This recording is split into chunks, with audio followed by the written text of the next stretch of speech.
আচ্ছা, জীবনে কখনো কোনো মৃত ব্যক্তিকে গোসল করিয়েছেন? যদি কখনো সুযোগ হয় তাহলে সেই মৃত ব্যক্তিকে গোসল করাবেন। তখন খুব কাছ থেকে দেখবেন মৃত মানুষের দেহটা কতটা অসহায় লাগে, মৃত্যুর পরে মানুষের দেহ কতটা ভয়ের কারণ হয়ে দাঁড়ায়। সুযোগ পেলে রাতে লাশটা পাহারা দেবেন, তখন বুঝতে পারবেন প্রিয় মানুষটার লাশ রাতের বেলায় আপনার কাছে কতটা অদ্ভুত লাগে, কতটা ভয়ের কারণ হয়ে ওঠে, কতটা আতঙ্কের কারণ হয়ে যায়।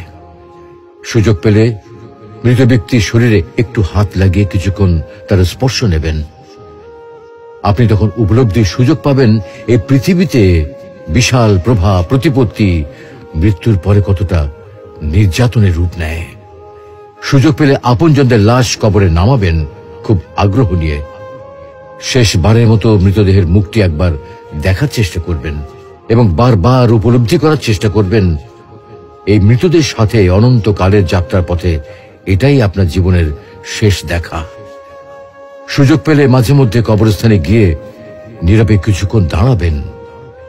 এরপর মনে মনে চিন্তা করবেন জীবনের লাভ ক্ষতির হিসাব।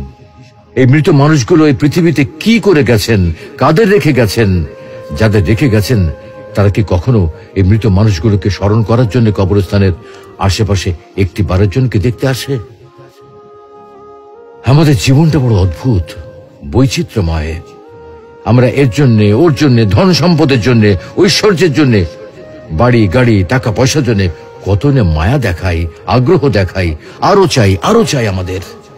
অথচ এই জীবনে আমরা মৃত্যুর কথা না ভেবে, পরকালের জবাবদিহির কথা না ভেবে কিভাবে আরো সম্পদ অর্জন করতে পারি সেই চিন্তায় বিভোর থাকি।